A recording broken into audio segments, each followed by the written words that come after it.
let's just jump right in.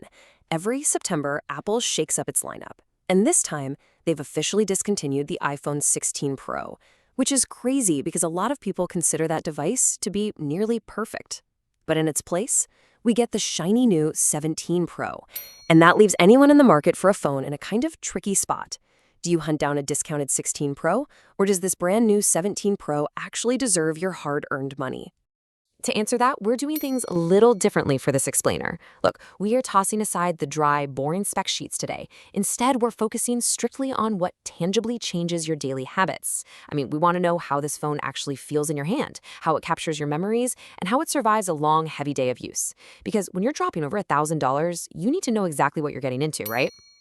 Okay, let's dive into this. We'll start off with the design, where aluminum is stepping in for titanium. Then we'll hit the screen and speed upgrades, move on to the cameras, which is honestly the biggest change, check out the battery life and charging situation, and finish up with the price in our final verdict. Starting with Section 1, Design. Aluminum replaces titanium. So the very first thing you're going to notice is the back of the 17 Pro. Apple has totally ditched that classic square camera module we've had for years. Instead, they've gone with this new horizontal design they're calling the Plateau, which stretches across almost the whole width of the phone. But honestly, the bigger story here is the material.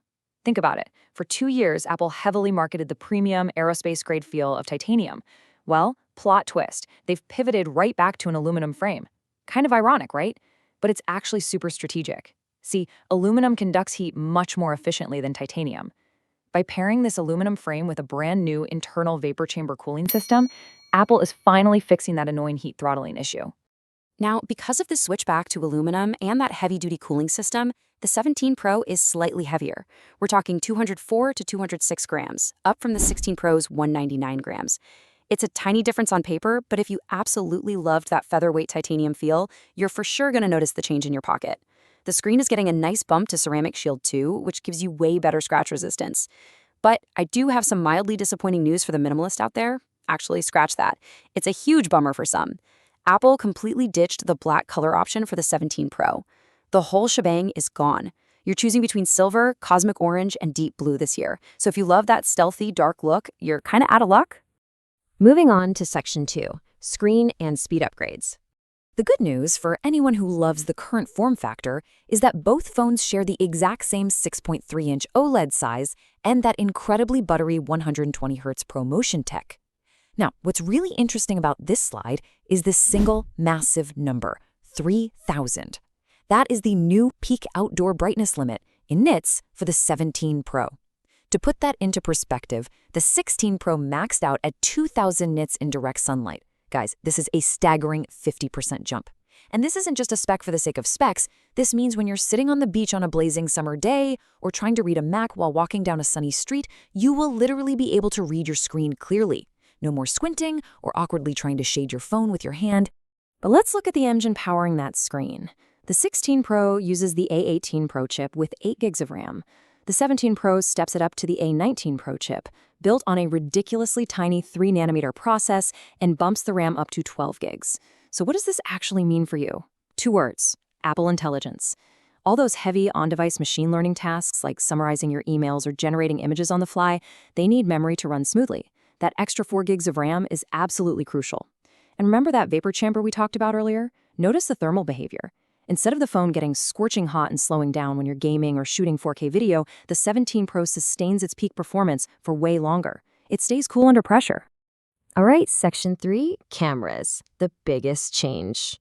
For a while now, the iPhone 16 Pro's telephoto lens was stuck at 12 megapixels with a reliable but static 5x optical zoom. Well, the 17 Pro blows that completely out of the water. Every single lens on the back is now 48 megapixels. The telephoto leaps up to offer a 4x and a massive 8x optical zoom reach, and the front camera, that gets bumped from 12 megapixels up to an 18 megapixel center stage lens with a completely reinvented square sensor design. Let's break down who actually needs these features.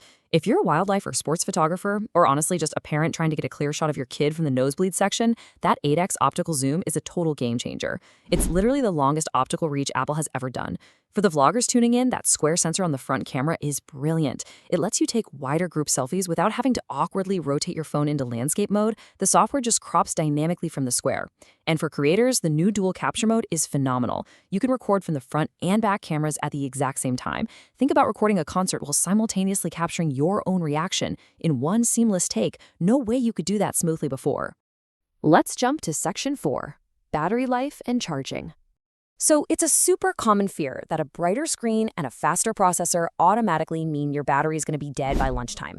But when you engineer the thermal management correctly around a larger battery cell, which is now over 4,000 milliamp hours on the 17 Pro, you get incredible results. And this brilliantly illustrates that point. We're looking at a jump from roughly 27 hours of video playback on the 16 Pro to up to 33 hours on the 17 Pro.